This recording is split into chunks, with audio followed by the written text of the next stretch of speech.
Bien, buenas noches con todos. Reanudando con nuestra especialización, con nuestro curso. Hoy día vamos a ver lo que es las reformas del servicio civil y los regímenes laborales en el marco del servicio civil. Bien, para empezar, un poco vamos a recordar lo que hicimos la clase pasada. No sé si alguien puede decirnos algo o qué es lo que les gustó o entendieron de la clase pasada.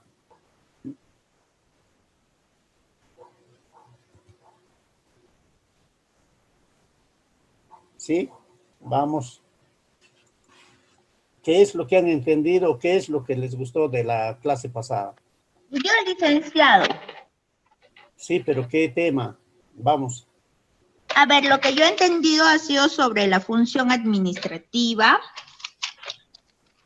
Después también sobre cómo es el Estado peruano, o sea, es decir, cómo está dividido, que es unitario, representativo, descentralizado. Después algunas características que tiene el Estado moderno. Y lo que entendí más ha sido sobre la gestión de procesos. O sea que tiene 3 procesos que son los estratégicos, de soporte y el proceso misional. Muy bien, Lady. A ver, ¿qué nos dice Nilda? Licenciado, buenas noches. Buenas Justo noches, recién Nilda. estaba viendo el video, porque mandaron el día de hoy, estaba viendo, pero no le llegué a terminar. Solo vi unos 30 minutos, licenciado. Va a disculpar más bien el día martes no podía participar. Muy bien, a ver, ¿alguien más? Haremos un breve recuento, ¿está bien? ¿Está bien, jóvenes? Sí, por favor, licenciado. Ya, inicialmente en la clase pasada hablábamos de lo que es el Estado moderno, ¿cierto? Y hablábamos de esta estructura, ¿se acuerdan? No, aquí engloba todo, ¿no? Que es un Estado unitario, descentralizado, ¿no? Y tenía 3 niveles de gobierno, el nacional, el regional y el gobierno local, ¿cierto? Y además tenía poder político, ¿no? Estaba descentralizado respecto al poder político, como es en el nacional, el regional y local, ¿no? Cada uno con su representante, el gobierno nacional con el presidente, el gobierno regional con el gobernador y el gobierno local con los alcaldes, ¿no? En el gobierno local, las municipalidades provinciales y las municipalidades distritales, ¿cierto? ¿Y quién le daba este poder político y de representación a estas autoridades? Era pues los ciudadanos, ¿cierto? Democráticamente, ¿no? Le daban ese poder. Y también estaba descentralizado sus funciones, ¿no? Lo que es el gobierno nacional, el gobierno regional y el gobierno local. Eso lo habíamos visto. Luego vimos, lo que nos decía Lady, qué funciones cumplía el Estado, ¿no?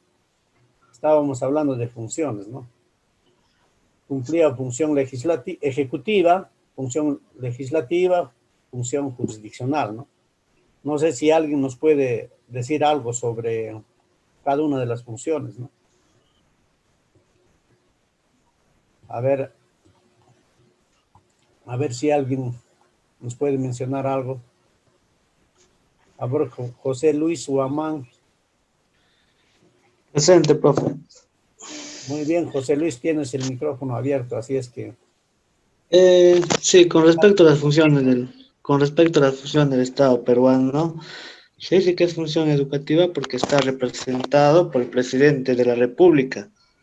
Muy bien. Y en la función legislativa viene a ser lo que son las creaciones y derogaciones de normas y está representada por el Congreso.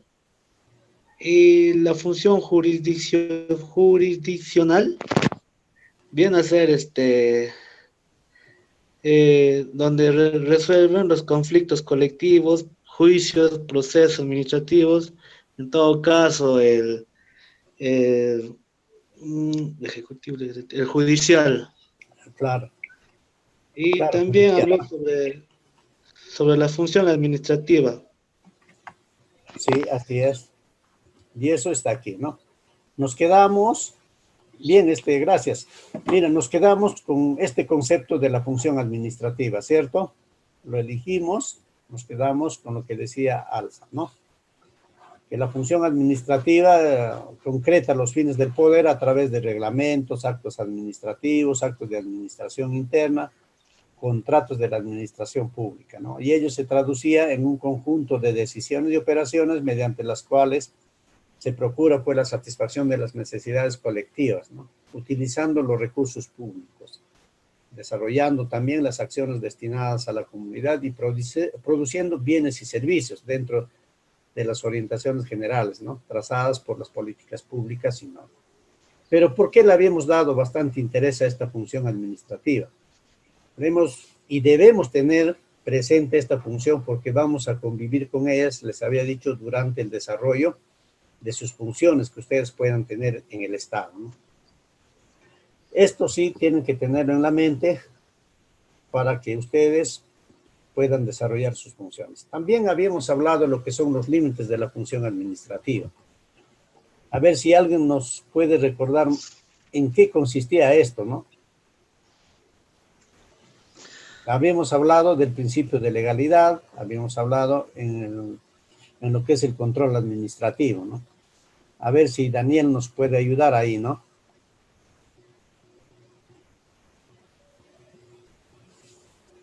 No está Daniel. A ver, alguien que nos pueda ayudar. Tania, de repente. Sí, licenciado, buenos noches, colegas. Bueno, licenciado, en los límites de la función administrativa, en el principio de legalidad, hablábamos que estos son sometidos por ordenamientos jurídicos, ¿no? Y en el control administrativo... ¿Qué trae, mami? Acá estoy. Por favor, si pueden cerrar su micrófono. Ya, excepto Tania, ¿no? Bien, Tania. Sigue. Disculpe. Y en el control administrativo nos decía que el control, un ejemplo podríamos poner, era la Contraloría General de la República, ¿no? En este caso de las entidades, municipalidades, gobiernos locales, OSI, ¿no? Claro. Y a ver, ahí también teníamos, usted comentaba sobre el control difuso también. Esa es la que hacemos nosotros al resolver, ¿no? Un tema. Sí, usted decía que es su competencia, ¿no? De acuerdo, digamos, a una resolución y esto se va a pasar a los documentos de gestión que puede ser el ROF. También hablamos del control político, ¿cierto? Eso lo hacía el Congreso, ¿no? Sí, licenciado, también. Muy bien. En lo que es el principio, ya, gracias, Tania. En lo que es el principio de legalidad, habíamos indicado de que cada nivel de gobierno tenía facultades y funciones descentralizadas, ¿cierto? ¿No? Y cada uno de ellos tiene que actuar de acuerdo, ¿no? A esas funciones que se le había delegado, ¿no? Y esto es a través de las normas legales, ¿no? Hablábamos de la ley de descentralización, hablábamos de la ley orgánica de los gobiernos regionales y hablábamos de la ley orgánica de municipalidades, ¿cierto? Entonces ahí está detallado las funciones y las facultades que tiene cada uno de las entidades dentro de estos 3 niveles de gobierno. Bueno, me parece que sí, han entendido la clase. Siendo así, vamos a avanzar, si no tendríamos que repetir toda la clase, ¿cierto? Hablábamos también, ¿no? De la modernización de la gestión pública, ¿cierto? Y hablamos de ejes transversales y los pilares centrales, ¿no? Y dentro de ello estaba en el 4º pilar lo que es el servicio civil meritocrático. ¿Quién era o qué entidad es su órgano rector? Estaba acá escrito en el amarillito. ¿Alguien se acuerda? Sí, licenciado, es la Autoridad Nacional del Servicio Civil. Muy bien. Servir, ¿no? Muy bien, creo que estamos bien, vamos por buen camino. Ya estamos entendiendo de a poco cómo es que vamos a llegar a lo que es el sistema de gestión de recursos humanos. Bien, continuando la clase, vamos a ver inicialmente qué es el servicio civil en el Perú, ¿no? Y además vamos a retroceder en el tiempo para poder ver cómo ha venido progresando el servicio civil en el Perú. de tal manera de que llegado el momento de entrar actualmente al sistema de gestión de recursos humanos, podemos apreciar y evaluar qué cambios ha sufrido el país. ¿Alguien me puede decir qué entiende por servicio civil? ¿Qué será el servicio civil, no? No creo que esté de nombre ahí, ¿no? Esto sí es nuevo, creo, para ustedes. Pero una idea de repente. Vamos, jóvenes, nos ganen tiempo. Licenciado.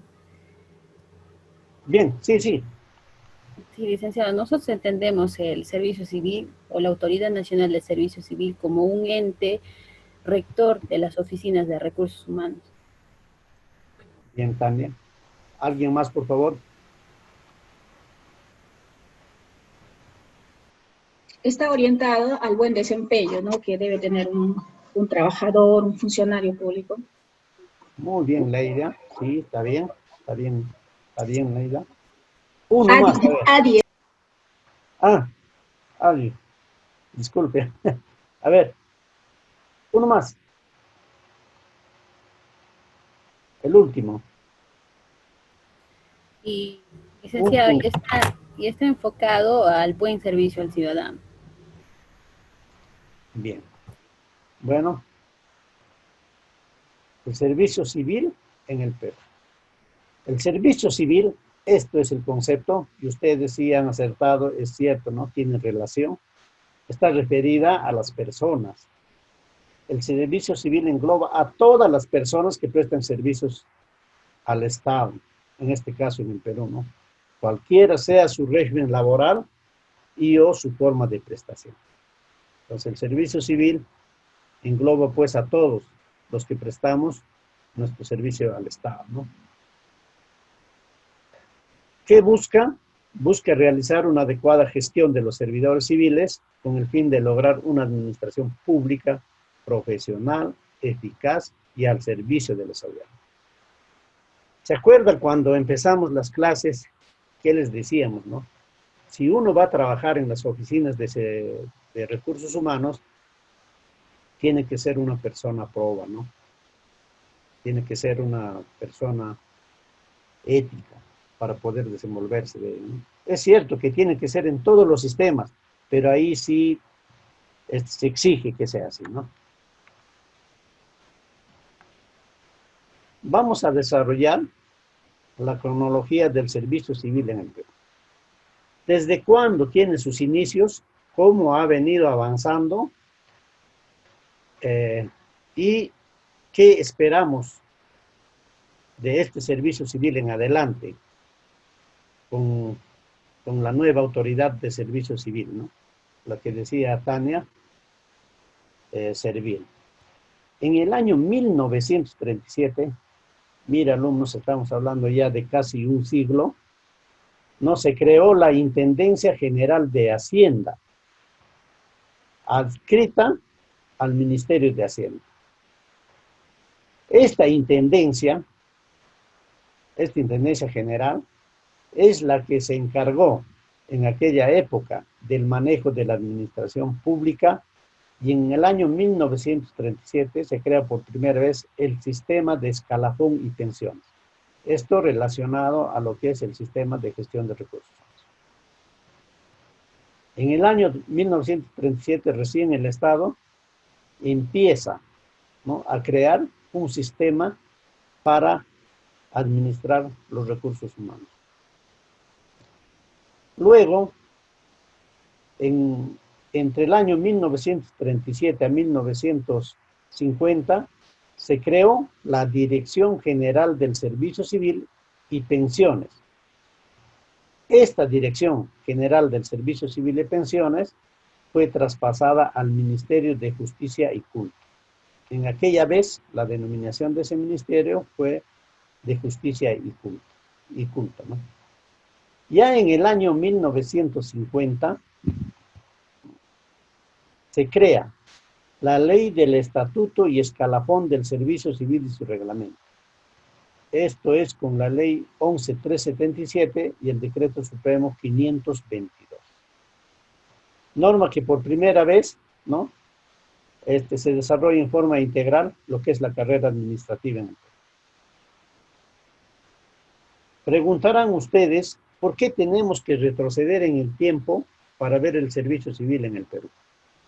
Sí, es necesario retroceder porque hay algunas normas que se vienen aplicando aún dentro del régimen de la carrera administrativa, como es la ley 11.377. Está vigente algunos artículos todavía. Y tenemos que aplicar con los servidores civiles que están haciendo carrera en la actualidad en el régimen laboral del decreto legislativo 27. Del año 1950, alumnos, han pasado ya casi 70 años y tenemos todavía vigente algunos artículos de esta norma legal.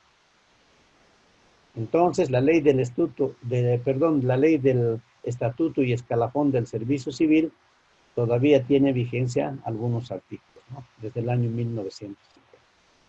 Y en este año es la primera vez que se empieza a regular de forma integral la carrera administrativa.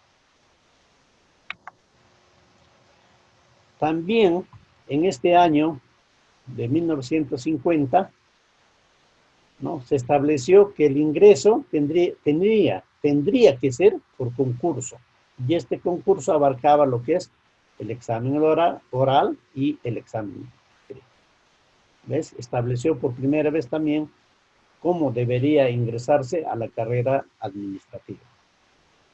Todo por vía concurso, pero sí solamente como requisito era dar el examen oral y el examen escrito.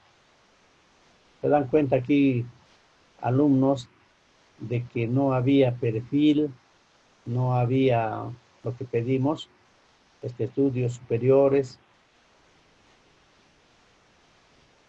solamente el examen oral y el examen escrito. También por primera vez en ese año se estableció los derechos y deberes de los empleados públicos, ¿no? La denominación, los que trabajamos en la administración pública, no vayamos a confundirnos, en aquella vez le decíamos empleados públicos, ¿no? Ahora ya somos servidores públicos, ya actualmente servidores civiles, ¿cierto? También se aprobó lo que es el escalafón, también se aprobó por primera vez la clasificación del personal en 3 grupos, en el año 50. Oficiales, auxiliares y ayudantes. Eso fue la primera clasificación de lo que es el servicio civil en el Perú, ¿eh? Oficiales, auxiliares y ayudantes. También se estableció las categorías de los trabajadores públicos. Y esto fue de acuerdo a la relación que tenían con el Estado. Empleados de carrera, por primera vez empleados de carrera, luego a contrata y de servicio. Generalmente en lo que es de servicio estaban los obreros. También confirió a la Dirección General del Servicio Civil la rectoría del Servicio Civil se las confirieron a la Dirección General del Servicio Civil. Y por primera vez se crea el Consejo Nacional del Servicio Civil para atender los reclamos de todos los servidores, y también una de sus funciones principales fue la de proponer al Poder Ejecutivo modificaciones normativas y, como les decía, resolver las resoluciones disciplinarias. Desde el año 50 ya el Estado empezó a ordenar lo que es el servicio civil.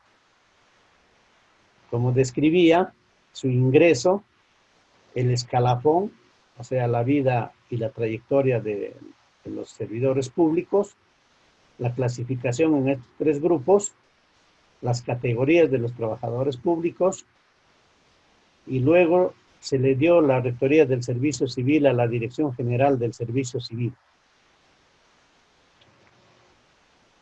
En el año ya de 1958 se crea el Instituto Peruano de Administración Pública, IPAP. Y en 1984 la Oficina de Racionalización y Capacitación de la Administración Pública, denominada ESAP, ¿no? ¿Con qué finalidad, no, se crea esta Oficina de Racionalización y Capacitación de la Administración Pública? Con la finalidad de capacitar a los trabajadores. Y finalmente, la Dirección General del Servicio Civil y Pensiones fue traspasada al Ministerio de Justicia y Culto, ¿no? Indicábamos anteriormente, ¿no? Y a partir de ese año correspondía al Ministerio de Justicia y Culto llevar adelante lo que es la administración pública y pensiones. Licenciado, una sí. consulta. Eso quiere decir que más o menos después de la independencia del Perú, que fue en 1821, casi después de 100 años, recién se ha iniciado con esta cronología del servicio civil en el Perú. Sí. Después de más de 100, 120 años. Sí, teníamos una administración bastante desordenada antes y a partir de ese año y ha empezado a ordenarse la administración pública. Así es, joven. Es por eso, es bueno recordar desde ese tiempo. Imagínense que tenemos normas legales del año 1950, ¿no? Vigentes hasta la actualidad. Mira, son 70 años también que ha pasado y todavía estamos, ¿no?, con la aplicación de algunas normas del año 50. Imagínense ustedes, ¿no? ¿Qué haríamos cuando tengamos que resolver un problema de un trabajador que ha entrado o que ingresó a la administración pública en el año 74, 75, ¿no? Tenemos que aplicarle algunos artículos de esa norma. Así es, alumnos. A ver, volvemos. En el año 1973 se crea el Instituto Nacional de Administración Pública. Este instituto fue una nueva entidad rectora de la administración pública. Abarcaba 4 sistemas: el sistema de personal, el sistema de racionalización, el sistema de capacitación y abastecimiento. Este Instituto Nacional de Administración Pública fue adscrita a la Presidencia de la República. Tenía voz, pero no voto, en el Consejo de Ministros. Imagínense, alumnos, en el año 73 se crea el instituto, el INAP, Instituto Nacional de Administración Pública, como una nueva entidad rectora, ¿no?, de la administración pública, y tenía bastante poder, ¿eh? Imagínense, estaba adscrita a la Presidencia de la República, con voz en el Consejo de Ministros. Su duración fue aproximadamente 20 años, ¿no? Lo vamos a ver más adelante en esta cronología del servicio civil. En el año 78 se aprobó el régimen de remuneraciones. Por primera vez se trató de uniformizar las remuneraciones de los trabajadores de la administración pública y lo definieron como compensaciones económicas. También por primera vez se estableció los componentes de la remuneración y aquella vez estaba estructurada y dividida en 8 grados y cada uno de estos grados en 5 subgrados. En la actualidad tenemos todavía servidores que se han nombrado, ¿no?, con estos grados vigentes hasta el año 1984.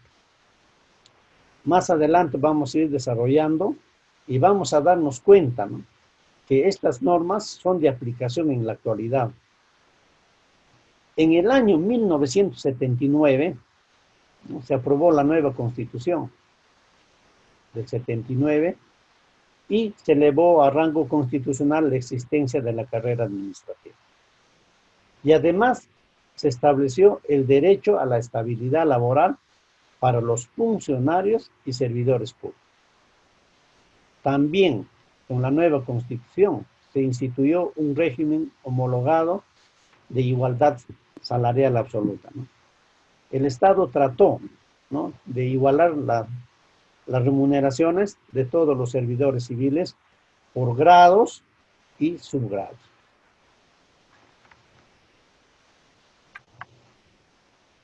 En el año 84 ya se dicta la Ley de Bases de la Carrera Administrativa y de Remuneraciones del Sector Público. Esto se aprobó con el Decreto Legislativo 276 y el Reglamento de la Carrera Administrativa con el Decreto Supremo 005/90 Esas normas legales, esta Ley de Bases de la Carrera Administrativa y Remuneraciones del Sector Público, se vienen regulando actualmente. Sobre esta ley de bases tenemos todos nuestros servidores civiles hasta la fecha. Esto es lo que aplicamos, esta ley, en todos los 3 niveles de gobierno. No hay una ley todavía que le sustituya, pero sí, ya tenemos la ley de servicio civil, que muy probablemente va a ser una ley única, ¿no? Pero sin embargo, les decía de que está vigente la ley del Estatuto Civil y Escalafón, y también esta ley de base de la carrera administrativa, ¿no? Licenciado, una consulta. Dime. Y la nueva ley servil, lo que usted menciona, ¿puede modificar de alguna u otra forma estas leyes ya que están, que ya están dictadas? ¿Puede modificar alguna de sus reglamentos, de sus normas, algo? Bien. Para aclararles, ¿no? Si un servidor, si un trabajador ingresó a la administración pública bajo la ley de bases de la carrera administrativa del año 1984, Ya. este servidor tiene que seguir con esa ley porque entró con esas condiciones hasta que se jubile. Salvo lo establecido en la nueva ley de servicio civil, ¿no? Que puede pasarse a esa ley, ¿no? Me dejo entender, ¿no? Todos los servidores civiles que hayan ingresado bajo esta ley van a tener que terminar con lo regulado en esa ley, salvo que puedan transitar a la nueva ley del servicio civil. Ya, licenciado.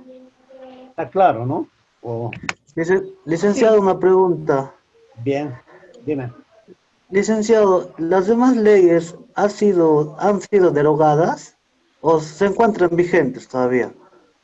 Las leyes al que hemos ido enunciando, sí ya han sido derogadas porque han sido sustituidas por estas leyes, excepto la 11377, ¿no? Que tiene todavía vigente algunos artículos, ¿no?, que se están aplicando actualmente, ¿no?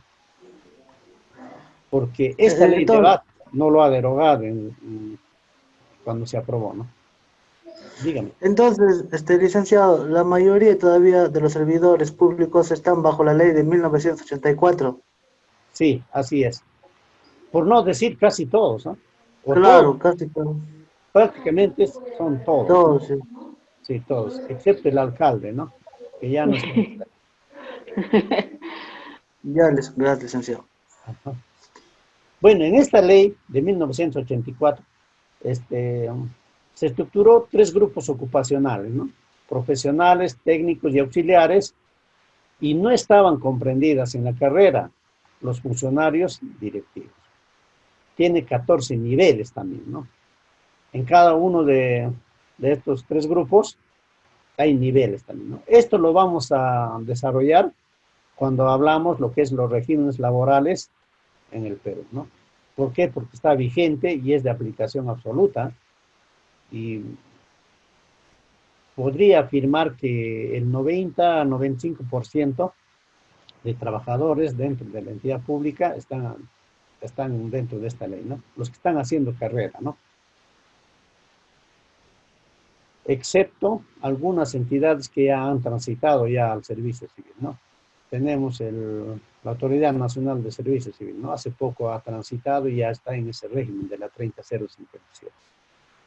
La estructura de estos 3 grupos ocupacionales la vamos a desarrollar cuando veamos los regímenes laborales que hay en el Perú, ¿no? Continuamos, licenciado. Ya, estábamos ¿en qué año estamos? En el 1984, les decía, se dictó la ley de bases de la carrera administrativa y de remuneraciones, ¿no? Esto con el decreto legislativo 276, ¿no? Y que actualmente está vigente para casi todos los servidores civiles, ¿no? Que prestamos servicios al Estado, ¿no? Con ello se aprobó también el reglamento de la ley de la carrera con el decreto legislativo, con el decreto supremo 005-90 PSN, ¿no? Les decíamos también que estaba estructurado en 3 niveles ocupacionales, ¿no? O 3 grupos ocupacionales, ¿no? Lo que son el grupo ocupacional profesional, el grupo ocupacional técnico y el grupo ocupacional auxiliar, ¿no? Pero dentro de esta estructura, los que no hacen carrera o no estaban comprendidos, los funcionarios directivos, ¿no?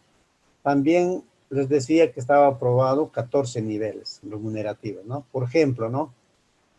En las siglas decía SP, servidor profesional, le hacías una rayita y ahí nos decía si eran de nivel A, B, C, D, E, hasta F, habían profesionales, ¿no? Esos niveles están acá, ¿no? A, B, C, D, ¿no? Ya más adelante, cuando veamos lo que es los regímenes laborales, vamos a explicarles uno por uno, ¿no? Luego del año 1984 llegamos a lo que es el año 1990, ¿no? Nos habíamos salteado esta diapositiva. Mientras había el apagón, lo hemos subido más arribita, ¿no? Llegamos al año 1990 y 1992, ¿no? En el año 1992, o en este lapso, ya en el periodo de Fujimori, no sé si se acuerdan, se aprueba el plan de estabilización económica en el país, ¿no? Este plan de estabilización económica comprendía, uno, lo que es en materia tributaria, y el otro, lo que es en materia del empleo. En lo que es materia tributaria, económica, se flexibiliza la economía y pasamos a lo que es las privatizaciones, ¿no? De muchas entidades del Estado. Y luego este plan comprendía en materia del empleo la flexibilización del mercado laboral.